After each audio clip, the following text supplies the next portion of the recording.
Some of my most treasured memories are waking up early on the weekends and sitting with my mom and playing A Link to the Past.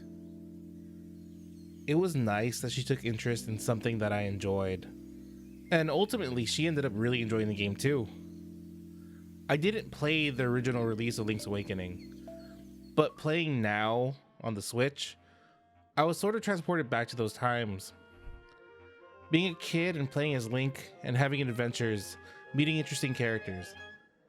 It was nice to have those feelings again.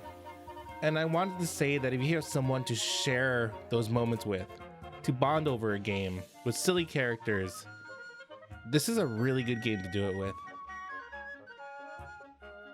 Watch out, guys, there's spoilers.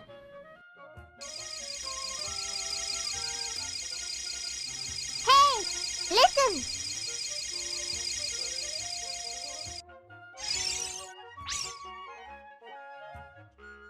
From looking at the internet's favorite timeline, Link's Awakening takes place after A Link to the Past. For some reason, Link decided to travel the world on his tiny boat and gets caught in a pretty bad storm. His boat destroyed, he's rescued by a girl named Marin. He wakes up in Marin's house, weaponless, so he sets out to recover his sword.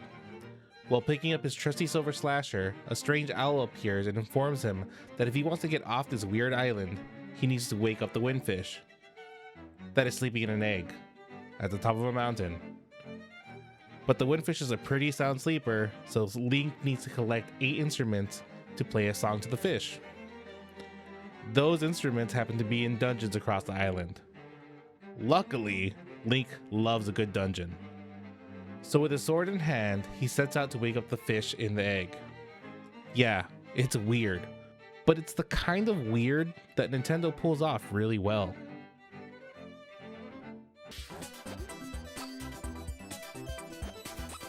Looks wise, this game is cute, and that's not a bad thing.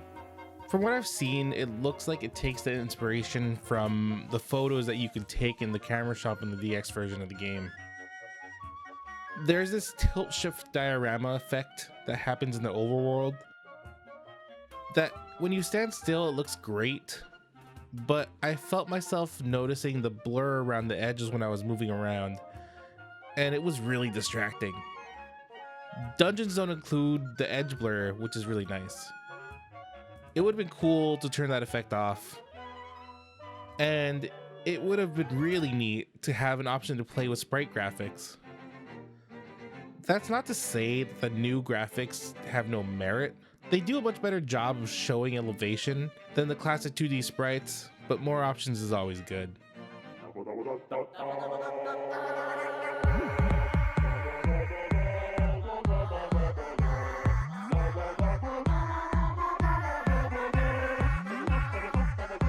Like any installment to the series, the music in this game is epic.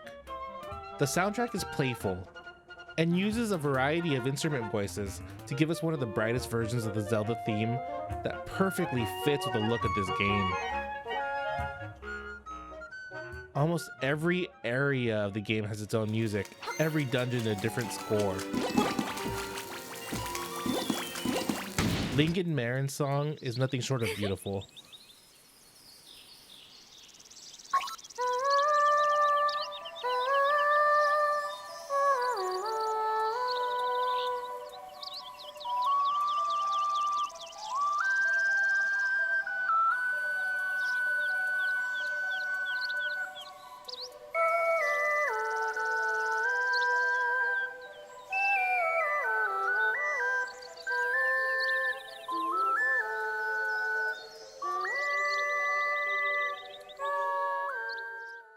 The frantic boss battle song can get a little bit tiring if you're taking a bit long to fight a boss.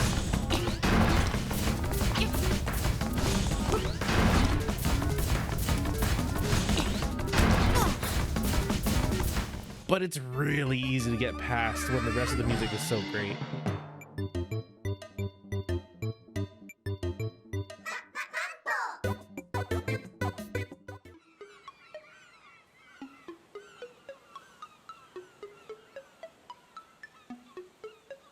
There's no doubt to me that there was a lot of care in remaking Link's Awakening.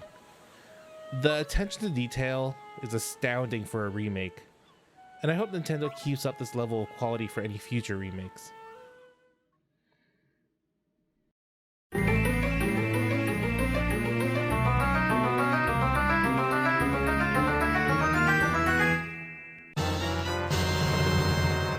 Link's Awakening is classic 2D Zelda at its best, and that's not an exaggeration. Combat is simple and fun. With all the items you get, you always have multiple ways to dispatch enemies. This allows for people with different skill sets and different playstyles to settle into something they're more comfortable with. Boss battles are always challenging enough that you feel accomplished when you defeat them, but they're never too hard that it feels like the game is cheesing you. It always feels fair, and my failures were due to my lack of skill and not because the game had some kind of unfair advantage. Dungeon puzzles get more complicated as you go through them, though most are relatively simple after a few tries. Even though it's a small game, I found myself mostly getting lost in the overworld, making the phone boost necessary for my playthrough. Sometimes it was nice to get lost and explore and discover some things on my own, but I'm glad there was a tool to get me back on track when I needed it.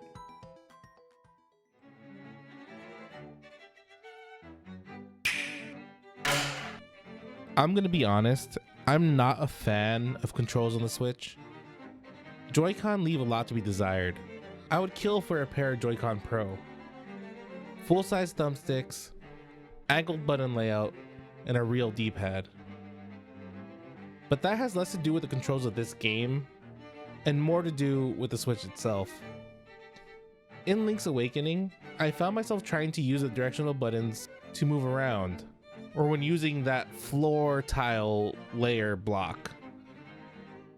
I really feel like we should have had that option instead of being stuck with the Joy-Con nubby thumbsticks. It would have also been nice to have Rock's Feather bound permanently to a button. I never unequipped it. And switching between items sometimes just broke the flow of combat for me. It's a minor nitpick, but it's still something that I wish was different in the game.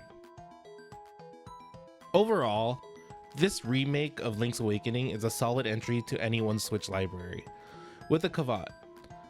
Coming in at $60, I don't know if I would have bought it had I played the Game Boy version before.